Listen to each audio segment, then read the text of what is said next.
मंशा कांग्रेस को सक्रिय करने का था, कांग्रेस को मजबूत करने का था, कांग्रेस को स्ट्रेंथन करने का था। हम उन लोगों में हैं 77 के बाद जो आज की कांग्रेस जो बनी है उसका एक हिस्सा है कांग्रेस बनाने वाले। 77 के बाद जो बनी, हमको पीड़ा होगी जो 77 में नहीं थे या कांग्रेस के पार्ट का हिस्सा नहीं रहे हैं, जिनको पता नहीं इलेक्शंस न करने और न कराने से क्या नुकसान होता है, क्या फ़ायदा है, वो उसकी आलोचना करेंगे। लेकिन हम ज़मीन से आए हैं, ब्लॉक सेक्रेटरी से शुरू किया हमने, डिस्ट्रिक्ट प्रेसिडेंट से शुरू किया है, पीसीसी प्रेसिडेंट से लेकर जनरल सेक्रेटरी तकरीबन हम पिछले 34 साल से वर्किंग कमेटी में हैं और पिछले 34 साल से हम 6 प्राइम मिनिस्टर और प्रेसिडेंटों के साथ, प्रधानमंत्रियों के साथ भी 5 प्रधानमंत्रियों के साथ मंत्री रहे और 6 प्रेसिडेंटों के साथ जनरल सेक्रेटरी रहे।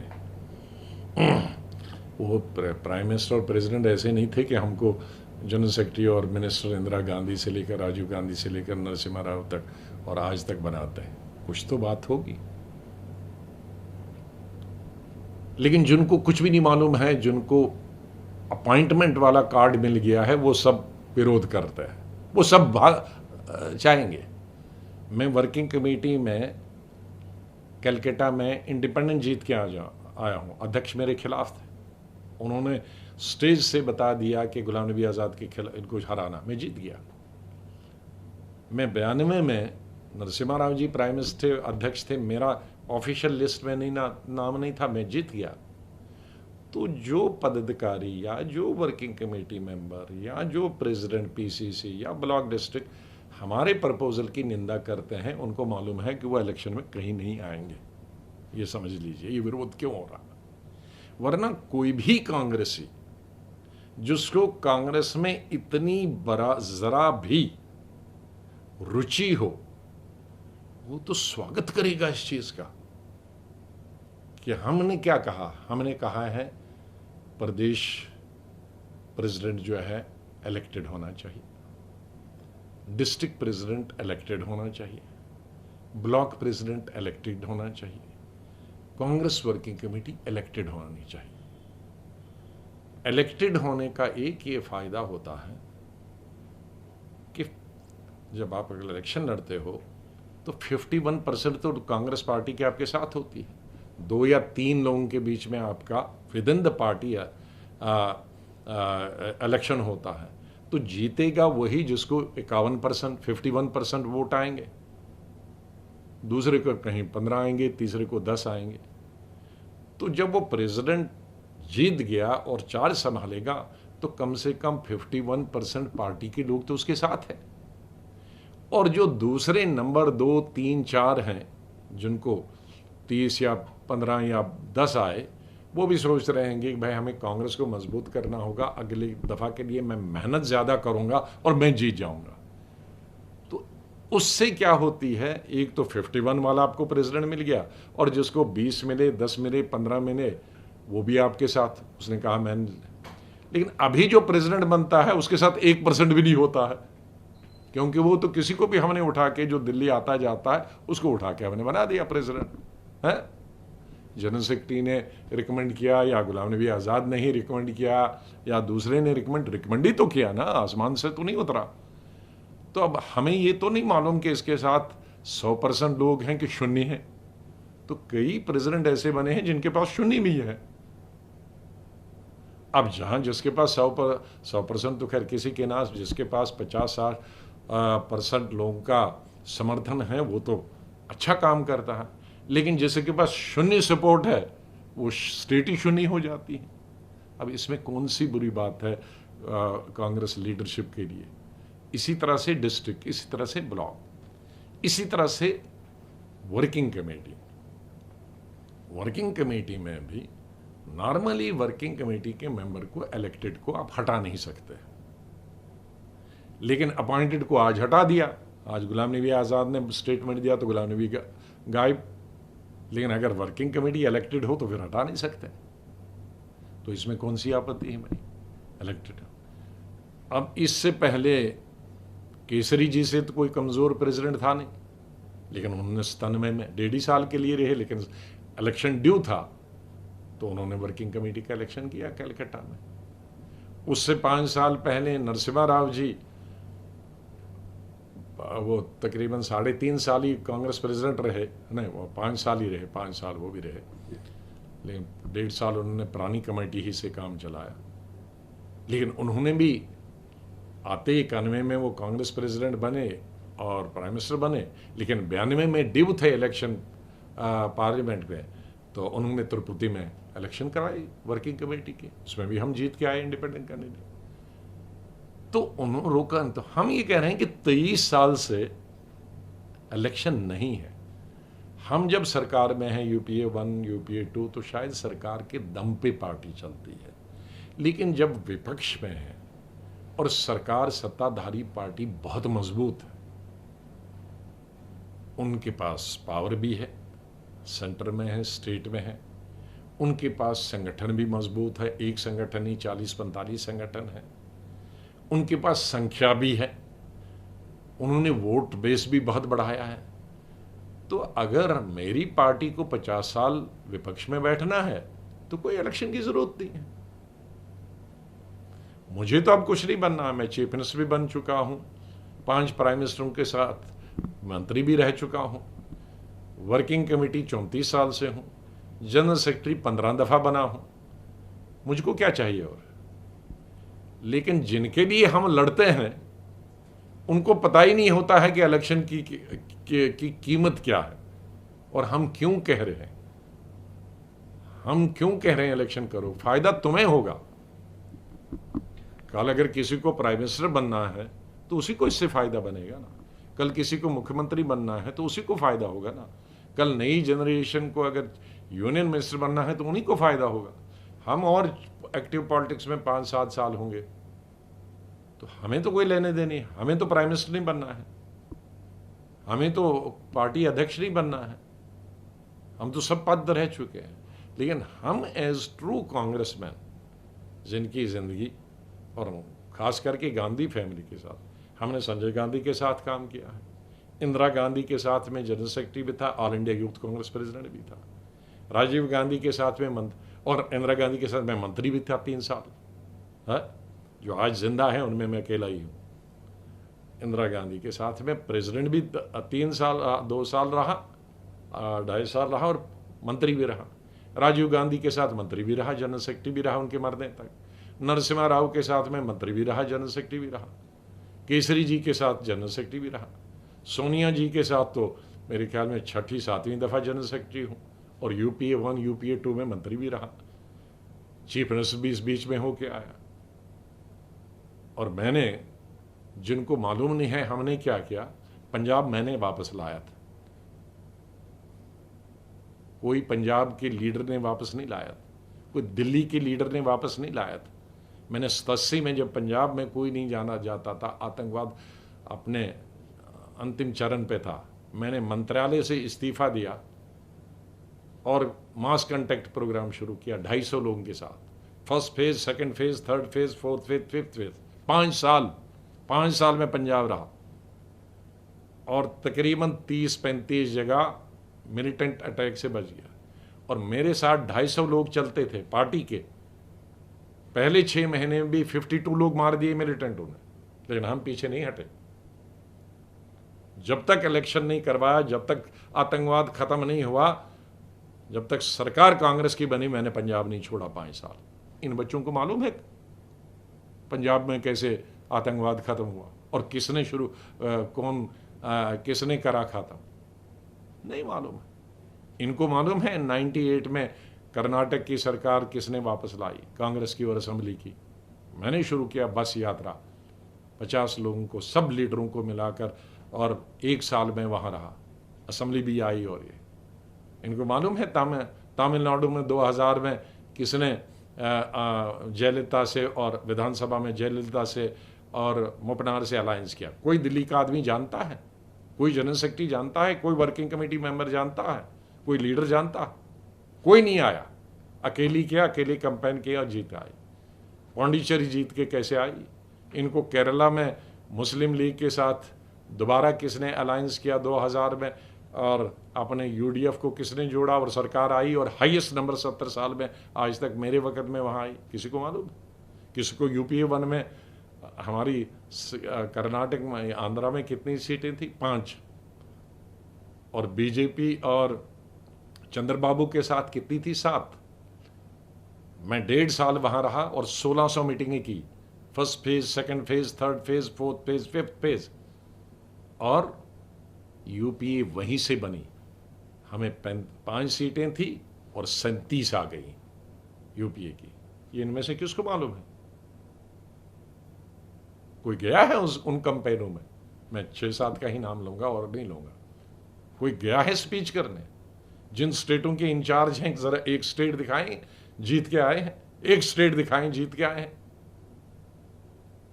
मेरे पास दर्जनों स्टेट बता सकता हूं जो मेरे जनरल सेक्रेटरी में किसी ने कहा कि आपको हर वक्त फ्लैग मिलता लगा रहा। हाँ, फ्लैग दिखा है क्योंकि जीत के आता था। हारे हुए आदमी को कौन फ्लैग लगाएगा? वो भी तो जनरल सेक्रेटरी जिसने उठाया था कि आपको हर वक्त फ्लैग लगा। अरे फ्लैग इसलिए कि मैं स्टेटें जिता के लाता था। कश्मीर में 3 एमएलए थे और सरकार मैंने बनाई, पीसीसी प्रेसिडेंट सिर्फ 6 महीने रहा। तो फ्लैग मुझे लगेगा कि तुम लोगों को घर में बैठ के लगेगा? जो घर में बैठते हैं तो उनको कैसे फ्लैग लगेगा? जो जंग जीत के आएगा तो उसी को तो मेडल मिलेगा ना। जो हार के आएगा, पिट के आएगा, उसको कौन मेडल देगा? तो इसलिए हमें कोई ज़रूरत नहीं है, गुलाम नबी आज़ाद को कोई वर्किंग कमेटी की ज़रूरत नहीं। किसी ने बहुत चीप बात की कि राज्यसभा सीट, तो राज्यसभा में कितनी रहे? 41 साल हमें पार्लियामेंट में हो गए, असेंबली और पार्लियामेंट में जीत के भी आए हैं। जम्मू कश्मीर में 2 इलेक्शन लड़े और दोनों हाईएस्ट वोट से अभी 70 साल में जीत के आया हूं। जिसको नहीं मालूम होगा उसके लिए बता रहा हूं। असेंबली के और पार्लियामेंट लड़ा, हारा, लेकिन 70 साल में किसी भी कांग्रेस कैंडिडेट से दुगने वोट वो है लेके आया है। वो वे में ठीक है, 4.5 लाख वोट मिले तो भी हार कर भी। लेकिन मुझसे पहले उस कॉन्स्टिट्यूंसी में हाईएस्ट वोट से जो जीत के आता था वो 2,11,000। वो 2 लाख सीटिंग जो था उसको 2,11,000 थे, और मैं हारन 4,28,000 मिले, उससे दुगने तो भी हार गया। हाँ, तो जितने जीते कैंडिडेट 70 साल से थे वो बीजेपी का जीता, कांग्रेस के जीता, उनसे दुगने वोट हार कर भी हमने ले लिया। जो जनाधार की बात करता है और दिल्ली बैठकर। तो इसलिए हम जो ये कह रहे हैं कि भाई सोनिया गांधी के, सोनिया गांधी तब रहेगी जब पार्टी प्रेसिडेंट रहेंगी। राहुल गांधी अगर प्राइम मिनिस्टर बनना चाहेंगे तो जब पार्टी मजबूत होगी तो तभी प्राइम मिनिस्टर बनेंगे ना। ये लोग जो इलेक्शन ही कभी नहीं चाहेंगे तो कभी नहीं प्राइम मिनिस्टर बनेंगे। उनको अगर प्राइम मिनिस्टर बनना है तो हमारी बातें सुनना होगा, इन छुट भाइयों की बातें नहीं सुननी होंगी। सर, क्या वजह लगती है कि आपको, जिसको आपकी क्या वजह लगती है कि मैंने बताया ना, मैं यही बता रहा हूं। जिनको मालूम है कि वो इलेक्शन स्टेट या डिस्ट्रिक्ट या वर्किंग कमेटी में जीत के नहीं आ सकते हैं, वो विरोध कर रहे हैं और वो लीडरशिप को भी गुमराह कर रहे हैं। जिसकी हिम्मत होगी वो नहीं करेगा, वो वेलकम करेगा। और जब ट्रू कांग्रेसमैन होना चाहिए कि भाई कांग्रेस इलेक्शन से ही मजबूत हो सकती है, तो उसको वेलकम होना चाहिए। ठीक है, लीक होना बहाना है। लीक क्या? परसों वर्किंग कमेटी मीटिंग चल रही थी, क्या सारी प्रोसीडिंग्स बाहर सारा मीडिया नहीं कर रहा था लीक? तो अगर वो 1 महीना पहले की लेटर लिखी थी और 23 लोगों ने उस पर साइन किए थे, तो एक आदमी ने लीक की तो लीक की। लेकिन यहां तो वर्किंग कमेटी चल रही है और पूरी रनिंग कमेटी पूरे हिंदुस्तान के मीडिया में चल रही, तो उस लीक का क्या हुआ? सवाल लीक का नहीं है, सवाल है कि हमने जो मुद्दे उठाए, इलेक्शन ब्लॉक का होना चाहिए, डिस्ट्रिक्ट का होना चाहिए, पीसीसी का होना चाहिए, वर्किंग कमेटी का होना चाहिए, फुल टाइम प्रेसिडेंट होना चाहिए, इसमें किस कांग्रेस को आपत्ति होनी चाहिए? क्यों होनी चाहिए? इसमें सोनिया गांधी का अपमान कहाँ है? इसमें राहुल गांधी का अपमान कहाँ है? वो सोनिया गांधी और जो अपमान की बात करते हैं वो सोनिया गांधी और राहुल गांधी को ही जानते हैं। हम इंदिरा गांधी को भी जानते हैं, संजय गांधी को भी जानते हैं और राजीव गांधी को भी जानते हैं और फैमिली की तरह जानते हैं। जितना वो तो इनका आदर संजय गांधी इंदिरा गांधी और सोनिया गांधी का और राहुल गांधी का आदर इसलिए करते हैं कि वो पार्टी प्रेसिडेंट है, उनसे कुछ मिलेगा। लेकिन हमारा तो पर्सनल अटैचमेंट, फैमिली अटैचमेंट, तीसरी जनरेशन से, तो हमसे ज्यादा वो वफादार हो गए, हमसे ज्यादा वो लॉयल्टी हो गए। मैं तो ऐसे आदमी को सबसे जो चापलूसी करते हैं वो सबसे लीडर के डिसलॉयल होते हैं। जो सच बात कहे लीडर को ठीक करने के लिए, लीडर में अगर कोई गलतियां खामियां हैं उस गलतियों को ठीक करने के लिए और संगठन के लिए, तो वही लॉयलिस्ट होता है। वो लॉयलिस्ट नहीं होता है, वो चापलूस होता है जो लीडर की कमजोरी को कहेगा तुम ठीक हो, संगठन की कमजोरी को कहेगा नहीं कुछ सब ठीक है। वो मैं कांग्रेसमैन और लॉयल नहीं समझता, उसको मैं लीडर का भी डिसलॉयल समझता हूँ, पार्टी का भी डिसलॉयल समझता हूँ। सर आपने इंदिरा जी के साथ काम किया, राजीव संजय गांधी के साथ, संजय गांधी जी के साथ हाँ। काम किया, तो आप गांधी पूरे गांधी परिवार के साथ आपके एसोसिएशन बहुत सालों से है। पॉलिटिकल से ज्यादा पर्सनल है। तो आप जब आपकी आपको मालूम है संजय गांधी और उसकी साली, संजय गांधी की पत्नी हॉस्पिटल में थी, सिजेरियन हुआ था, लेकिन वो मेरी शादी में 3 दिन श्रीनगर थे और बजट सेशन चल रहा था 81 का। ये रिलेशन है हम लोगों के। सर अब मिसेस गांधी ने आपसे बात करी और एक बड़ा सीडब्ल्यूसी में स्टेटमेंट देखो, पढ़ा गया कि सवाल ये है, इट्स अ फैमिली। ना देखो, सोनिया गांधी जी से कोई प्रॉब्लम नहीं है। सोनिया गांधी जी ने जिस तरीके से 20 साल चलाया, कोई चला नहीं सकती, कोई महिला नहीं चला सकती जो राजनीति में न हो। इंदिरा गांधी तो राजनीति से बचपन थे, स्कूल से राजनीति वो चला सकती थी, लेकिन सोनिया गांधी जी जो राजनीति में थी ही नहीं दूर दूर तक, उसका प्रेसिडेंट के रूप में पार्टी को चलाना और सब ग्रुप को लेके चलना कोई छोटी बात नहीं है। उस पर तो कहीं था नहीं। लेकिन अभी जो मामला था कि राजीव जी ने रिजाइन कर दिया, सोनिया गांधी जी को अब रिजाइन कर दिया, कोई प्रेसिडेंट नहीं है। सोनिया गांधी को हम ही लोगों ने कहा था कि भाई आप कम से कम जब तक इलेक्शन हो जाए तब तक चलो। 1 साल हो गया था, अब हमें मालूम था कि सोनिया गांधी अब 1 साल के बाद नहीं कंटिन्यू करना चाहेंगे, क्योंकि इंटीरियम प्रेसिडेंट है। इंटीरियम प्रेसिडेंट तो परमानेंट नहीं चला सकता ना, मैक्सिमम 6 महीने 1 साल चला सकता।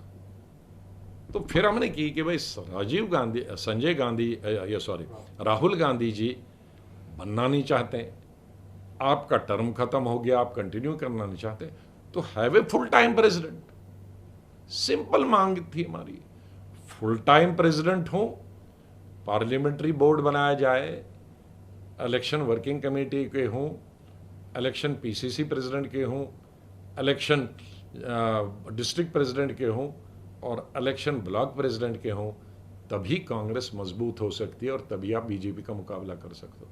अब इस पे अगर किसी कांग्रेसी को आपत्ति नहीं है, मुझे संदेह है कि वो कांग्रेस में है या किसी और के साथ। सर आपका जो आरोप हम पर लगाते हैं किसी और के साथ है, मुझे संदेह है कि वो किसके साथ है।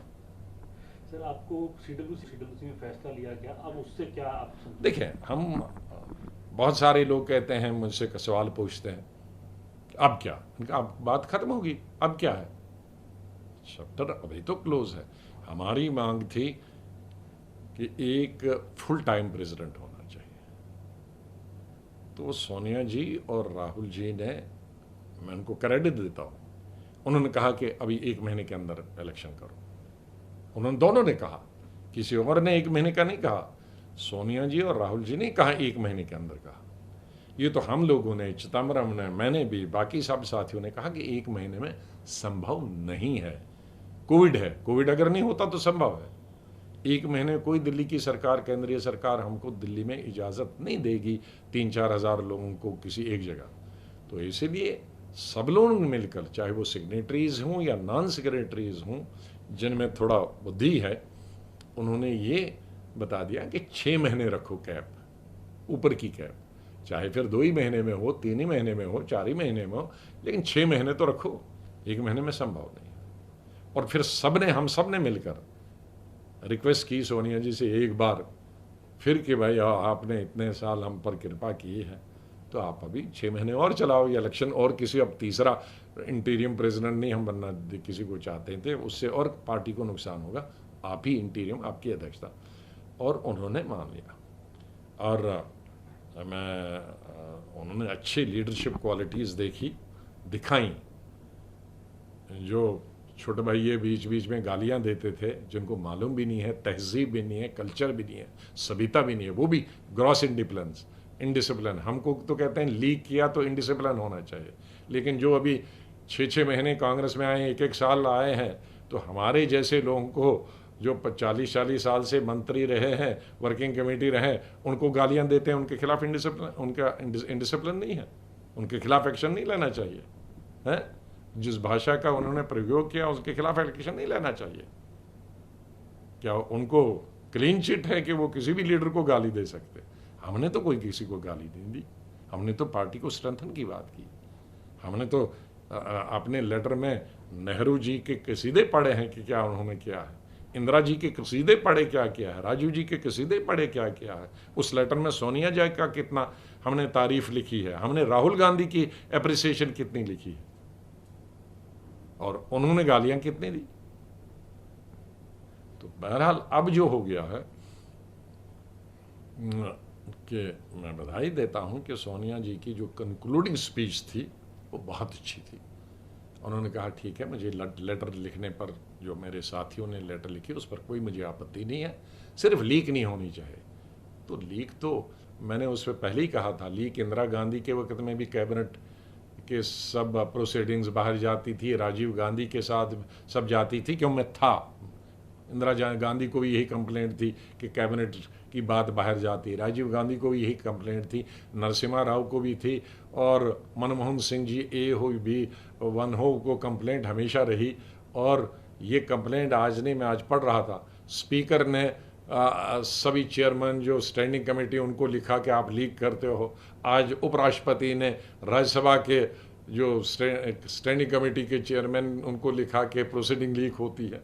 ये तो हिंदुस्तान में लीक होती है, ये लेटर लीक हो गया तो कौन सा कोई अजूबा हो गया, और वो भी 37-35। और उस लेटर में कौन सी ऐसी बात थी कि जो बड़ा स्टेट सीक्रेट था, नेशनल सीक्रेट था, या देश की अखंडता और एकता को उससे खतरा पहुंचा, या हमारी जो चीन उसकी वजह से यहाँ पहुंच गया। ये तो खाली था कि भाई आपने बहुत अच्छा काम किया, कार्य किया, अब पार्टी को और स्ट्रेंथन करने के लिए इलेक्शन कराओ।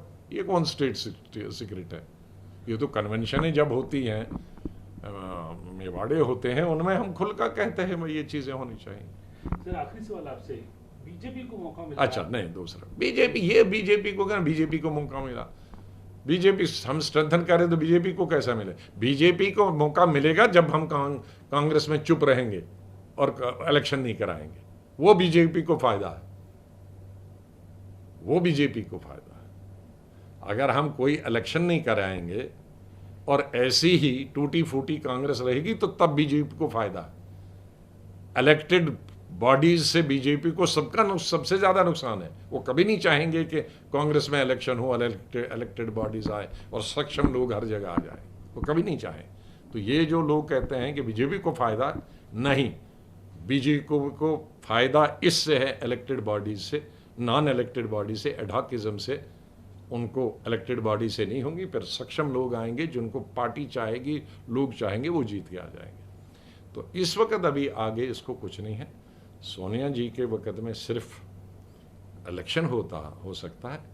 बाकी जहाँ तक दूसरे प्रश्न हैं, इलेक्टेड CWC होना चाहिए, इलेक्टेड PCC प्रेसिडेंट होना चाहिए, ब्लॉक होना चाहिए, डिस्ट्रिक्ट होना, जो भी अध्यक्ष आए, जो भी नया अध्यक्ष आए, हम सोनिया जी पर वो बोझ नहीं डालना चाहिए, और ऐसी मांग भी हम नहीं करनी चाहिए। हम जस्टिस नहीं कर पाएंगे, ये गलत बात होगा, अनुचित होगा कि हम सोनिया जी को कल दोबारा लेटर लिखेंगे आप ये इलेक्शन करें, नहीं, गलत बात। इसलिए जब नया प्रेसिडेंट, फुल टाइम प्रेसिडेंट होगा, उसको भी ये सब काम करने के लिए 1-1.5 साल लगेगा। ये 2 महीने या 3 महीने का काम नहीं है। तो जो भी ओवरऑल जो मैं कह रहा हूँ, जो हमारी नीयत कांग्रेस को मजबूत करने की है, कांग्रेस वापस सत्ता में आई, जिन लोगों को अपने लिए है कि भाई इलेक्शन से वो उड़ जाएंगे, वो शोर मचाते रहें। ठीक है सर, एक सवाल आखिरी आपसे हिंदी में पूछना चाह रहा हूँ। बार बार ये बात, ये तो निजी हमले तो हो ही रहे हैं, ये भी कही जा रही है कि लेटर लिखने की क्या जरूरत थी, आप तो बात कर सकते थे, सीधी बात कर सकते थे। आपका देखो, लेटर, न तो मैं सरदार पटेल हूं और न ही हमारी पार्टी में कोई जवाहरलाल नेहरू है। एक ही बिल्डिंग थे, साउथ ब्लॉक, एक कमरे में एक और दूसरा, लेटर लिखते थे। लेटर लिखते थे, कितनी लेटर हैं कि सरदार पटेल को लिखी, सरदार पटेल ने उसको लेटर लिखी, एक बिल्डिंग में एक होम मिनिस्टर और एक प्राइम मिनिस्टर। तो ये लेटर लिखने की एक अलग बात होती है, जबानी एक उड़ जाती है, कोई बात नहीं। हम कितनी लेटर लिखते थे नरसिम्हा राव के वक्त में, मैं नहीं, 5-6 लोग थे हम, हमारे 3 साल उनके साथ यही लड़ाई रही कि आप डिस्ट्रिक्ट नहीं बनाते हो, पीसीसी नहीं बनाते हो। और जब वो उनके खिलाफ वोट कॉन्फिडेंस हुआ तो यही आया कि 5 साल से हम आपको लिख के बता रहे थे, मीटिंगें भी की और आपको कह रहे थे कि आपने पीसीसीज नहीं बनाई, आपने डिस्ट्रिक्टें नहीं बनाई, इसलिए हम इसलिए हार गए। गवर्नमेंट की वजह से नहीं हार गए, संगठन की वजह से। किसी ने हम पर आरोप नहीं लगाया कि तो आप लोग बीजेपी के दबाव में कर रहे हो, और न उसने कहा कि आप किसी के दबाव में कर रहे हो। ये कांग्रेस पार्टी 135 साल की है, जिन्होंने हिस्ट्री पढ़ी है, हम तो स्कूल से हिस्ट्री कांग्रेस की पढ़ते आए हैं। कितना नेहरू और सरदार पटेल के बीच में टकराव होता था, लेटरें लिखती थे, वो भी वर्किंग कमेटी, दूर तो नहीं थे, फिर लेटर लिखते थे और जितने आपस में जितने थे। लेकिन उसका मतलब थोड़ी कि वो कोई किसी से मिला हुआ था या अंग्रेजों से मिला था। ये तो नई चीज कर रहा हूं मैं, वो लेटर के जरिए होता था।